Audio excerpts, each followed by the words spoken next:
Hi everyone, and welcome back to another video review by Mere Lessons. Today we're going to be looking at the latest 25mm lens from Micro Four Thirds, the 25mm 1.2 Pro from Olympus.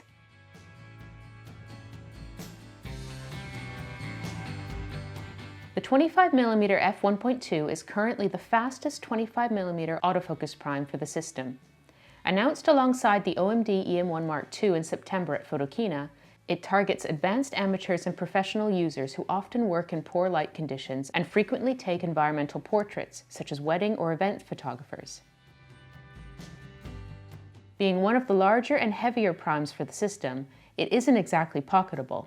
However, it is compact for the features it offers, and it comes with all the advantages of Olympus's Pro lens range, including a solid weatherproof metal construction, a fly-by-wire focus ring that you can pull back to enter manual focus mode, and a function button on the side of the barrel.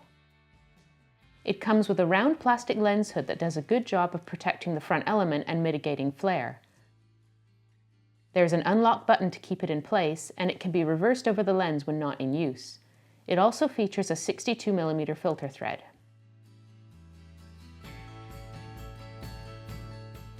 As the impressive specifications suggest, this lens is nothing short of stunning in terms of optical performance.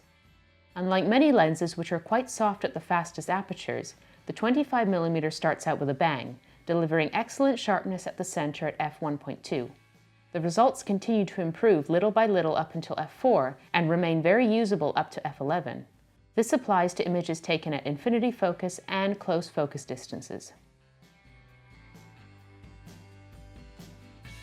In the corners, the results aren't quite as good as in the center, but this only matters if you're shooting street or landscapes. Here, sharpness reaches its peak between f5.6 and f8, which are the two apertures you'd most often use for these genres anyway.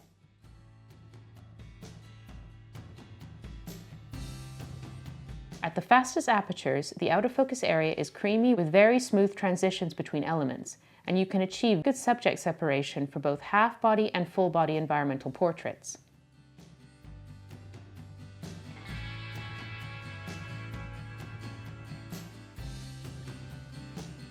The specular highlights, or bokeh balls, are round and uniform at the center, but start to take on an irregular shape the closer you get to the edges of the frame up until f2.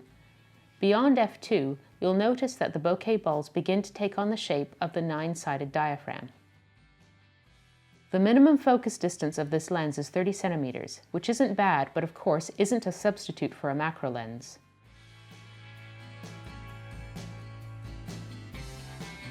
Despite the presence of zero coating on the front element, the lens does suffer from some flare, which usually appears as a series of polygonal shapes or the infamous purple blob you can often encounter with Micro Four Thirds cameras. However, you can usually eliminate the worst of it simply by adjusting your composition.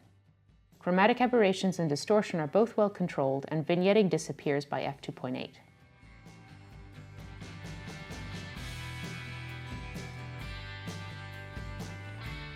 Now let's have a look at the autofocus performance of the lens.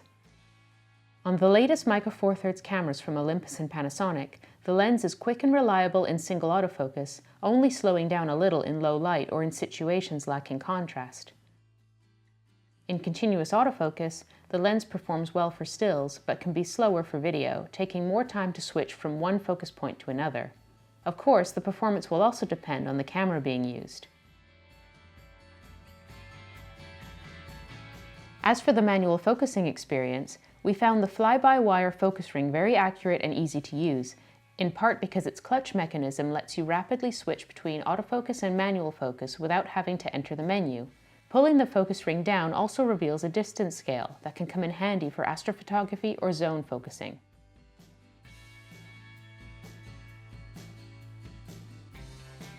All things considered, it is impossible not to recommend the 25mm 1.2 Pro to any serious photographer invested in the Micro Four Thirds system. The optical performance is stunning, the autofocus mechanism is quick, and the build quality is robust enough that it can stand up to even the worst weather conditions.